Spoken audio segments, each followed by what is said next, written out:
በስመ አብ ወወልድ ወመንፈስ ቅዱስ አሐዱ አምላክ። የተወደዳችሁ የልዑል እግዚአብሔር ቤተሰቦች በመንበረ መንግስት ግቢ ቅዱስ ገብርኤል ገዳም በዚህ በያዝነው በ2018 ዓመተ ምህረት የአብይ ጾም ጉባኤያቶች ባለፈው የካቲት 19 እና 20 አድርገን ነበረ። አሁን ደግሞ ሁለተኛው ዙር መጋቢት 19 እና 20 ከቀኑ 10 ሰዓት ጀምሮ ይካሄዳል።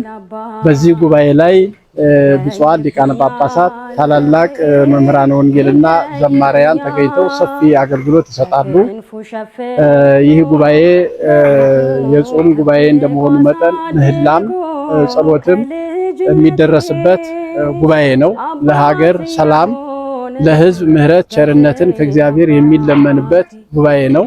ስለዚህ ሁላችሁም በሩቅም በቅርብም ያላችሁ በቦታው ላይ መገኘት የምትችሉ ተገኝታችሁ ይህንን ጉባኤ በተለይ ሁለተኛው ቀን ጉባኤ መጋቢት 20 ቀን የሚካሄደው ዕለቱም ዕለተ ሰንበት ስለሆነ እሑድ ቀን ስለሆነ በዚያ ቀን ዕረፍተ ሥጋ አድርገን ለነፍሳችን ምግብ የሆነውን የእግዚአብሔርን ቃል የምንማርበት ዕለት ስለሆነ በሰዓቱ ተገኝታችሁ በዕለቱ የሚሰጠውን ትምህርት እንድንማር ሁላችንም የጸሎቱም የምህላውም ሁሉ አካል ሆነን አምላካችን እግዚአብሔር ምሕረት ቸርነቱን እንዲልክልን በጋራ ባንድ ላይ ሆነን ጸሎተ ምህላውን እንድናደርስ ይሄን ጥሪያችንን እናስተላልፋለን። ሰላም እግዚአብሔር ከሁላችን ጋር ይሁን።